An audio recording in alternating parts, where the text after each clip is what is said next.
You're listening to Inspire Change, a broadcast that strives to educate, motivate, and empower men to challenge traditions of masculinity.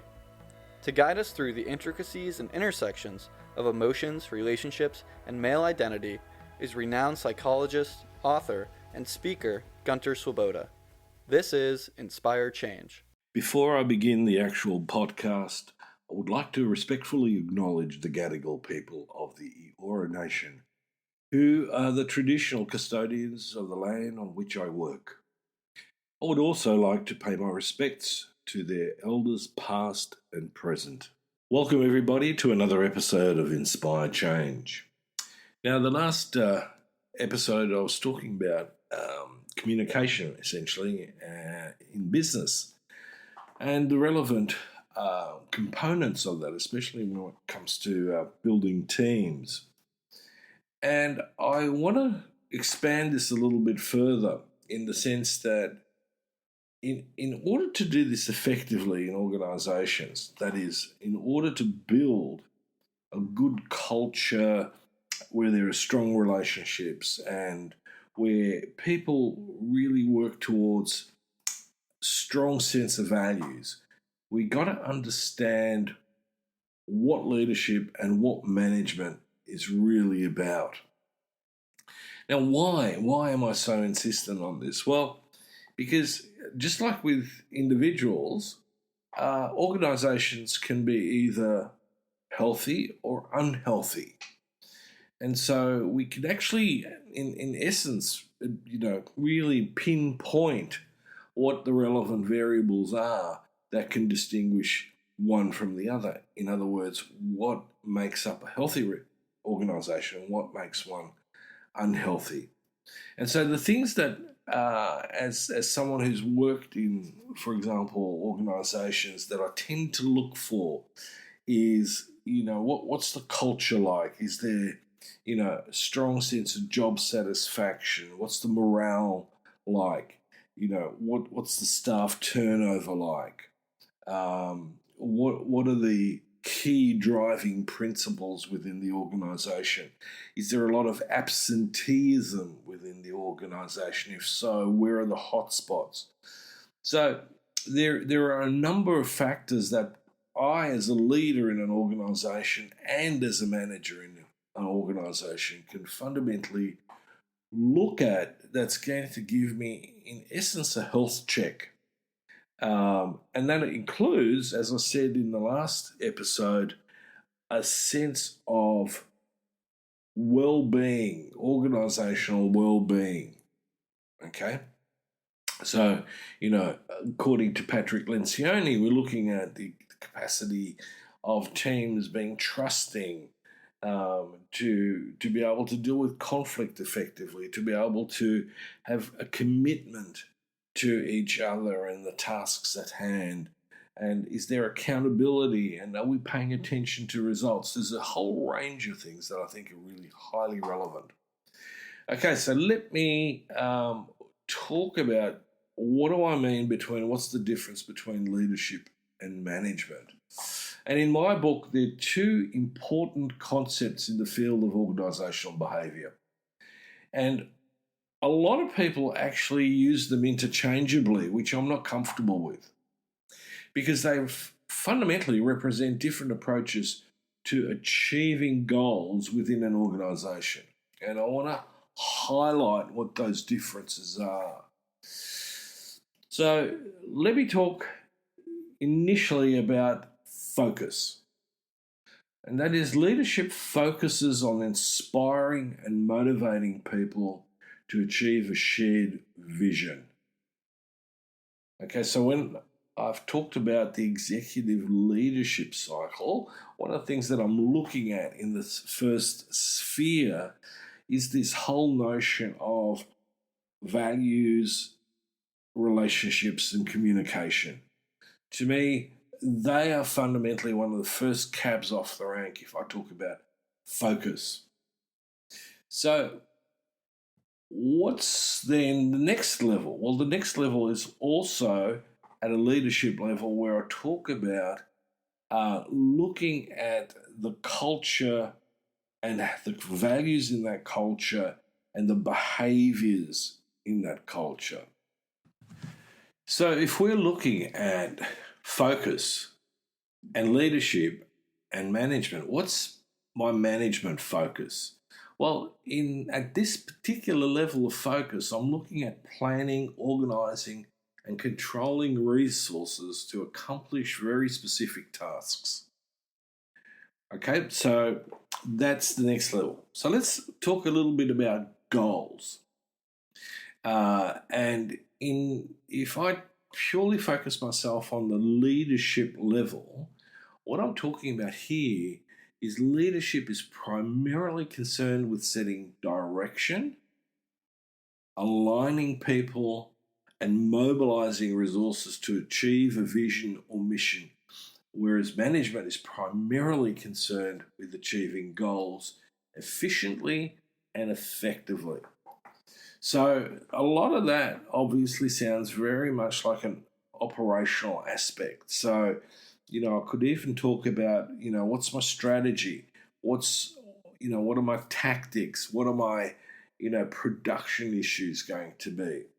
So, as always, goals need to be talked about in terms of being, smart.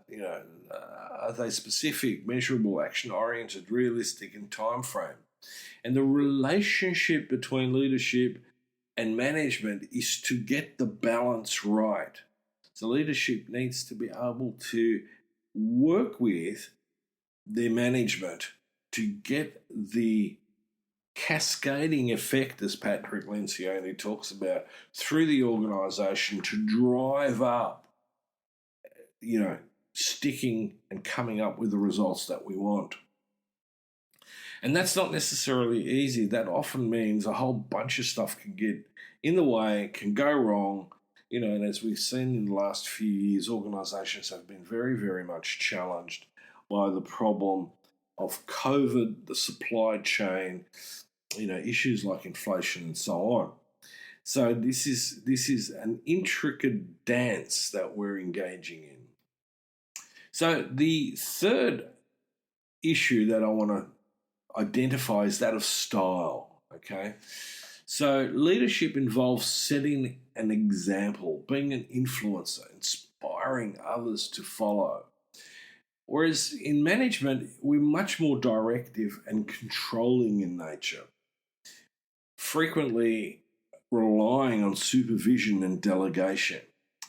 Now, it's at this point that things can go really pear-shaped, because a lot of this now starts to draw on individual personalities. Many, especially in today's organisations, many leaders are there through being charismatic, being, well-spoken, being, persuasive. And the interesting thing is that a lot of people who have those characteristics in buckets are actually narcissistic and in some cases psychopaths. And I'm not saying that everyone in leadership is like that, but we know from research that the current economic ideologies and the cultural values that we have gives that type of personality, the narcissistic personality or the psychopath, the corporate psychopath, an accelerated upward mobility. So they often rise to the top very, very quickly because they're good at spinning a story, whether it's true or not, almost becomes irrelevant in a way. And so they can be extraordinarily inspirational. They'll bring people to the fold. But the question is, do they walk the talk? And in a lot of instances, that level of confidence from leaders is more about attitude rather than competence. And, some people refer to the difference there between competence and attitude, one of evidence. And, I think we need to keep that in mind in a lot of ways is, has someone got the runs on the board?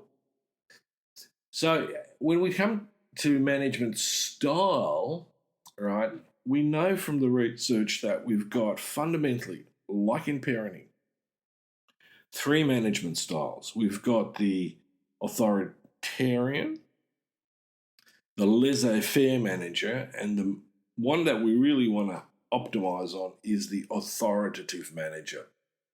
Okay, and so the two extremes, like the laissez-faire and the authoritarian, have massive drawbacks. They usually, are the ones where we start seeing the well-being of the collective organisation begin to drop on those things that I talked about earlier on, i.e., job satisfaction, morale, staff turnover, absenteeism. Those variables will pop up really, really, really strongly. The other problem that I see that is often personality driven in management is the micromanager, the person who, simply can't help themselves but to get in the way of the employee from doing their job. And it's really, really sad because, the reality is that if we allow most people to just get on with a job within the context of the team, I don't need to micromanage them. I just need to check in with them, make sure that they've got what they need to do the job, to build the resources around them. And then we'll just wait to see as to how the results go. Most of the time, a lot of managers simply get in the way of success because of their own unmet psychological needs, whatever they may be. And I'm not going to get into those right here and now. The other problem is that some managers don't delegate well, partly because, and this is an important issue when we talk about organisational behaviour, they rely on position power rather than a sense of empowerment. Position empowerment is the sort of hierarchical stuff, the dominance hierarchy. And in many organisations, in fact, I'd argue in all organisations, if there's an emphasis on position power as a dominance hierarchy, we're not looking at a very healthy organisation. In fact, we're looking at something that's quite ill and often gets itself into intensive care and possibly needs to be euthanized. All right, what's the other issue here that we want to talk about? Innovation. Leaders are more focused on innovation and creativity, while managers tend to orientate themselves to maintaining the status quo. Now, this is where I start to go, well, hang on a minute. Even as a manager, I'm going to need to have sufficient awareness to allow myself to be flexible, to adapt to the change in conditions within the organisation due to the demands and expectations from outside as well as inside, so that we can adapt, that we can be resilient. It's all very well having, an innovative frame of mind and, creativity, boiling over. But unless leadership and management work together to again create that lovely rhythm, that harmonizing, and we're not going to get the results that we want. We need to be able to move this through on that level. Innovation is, a lot of times, what's that old saying? 20% inspiration, 80% perspiration. Well, that's about the ratio that we're going to see at this level. Okay, the other one is time frame. As I said, leadership is very much focused strategically, which is a more long-term oriented perspective, whereas management is more short-term oriented. But again, I'm going to challenge that in some ways because I'm going to say they're reflexive. They need to bounce off each other. Unfortunately, in current corporate climates, leadership tends to look at long-term as being to the next financial year. And my belief is that that's insufficient. If I'm leading a corporation, a company, a business, I want to look 3 to 5 years down the track, 10 years, 15 years. How long can I actually make this organisation that consists of communities of people as sustainable as possible in the right way? So timeframes are important. We need to negotiate those. We need to take a look at what's going on. And the longer the time frame, the more sensitive we need to be to, take into account, to be aware of the changes in the marketplace, but also within the organisation, the changes that are occurring there. And the last one, but not the least, in fact, in my argument, it's one of the most important one is focusing on people. Leaders are more people focused, or are they? This is the tricky bit. A lot of people in management will go, well, no, we're task focused. My argument is that leadership can have the, privilege to be much, much more people focused, to be culture focused, to be values focused, to be engaged with a vision. But I argue that managers are as responsible for the people focus as much as they are task focused. We are not going to get people to perform well if their emotional, psychological needs aren't being sustained. That is just absolutely fundamentally critical.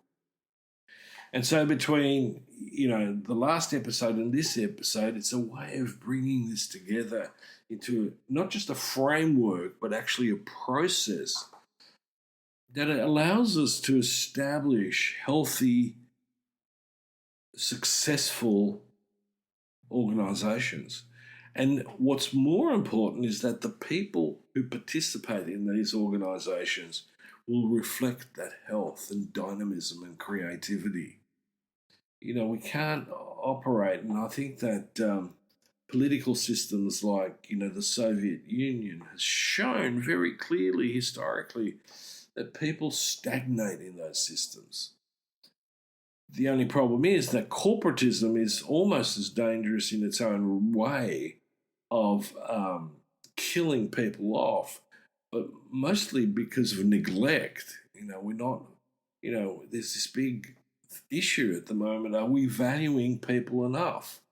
Well, when most of your corporate kitty goes into remunerating the CEO and the other C-level, but marginalises, the rest of the organisation, the rest of the employees, we don't have a healthy organisation. It's not going to be a sustainable organisation.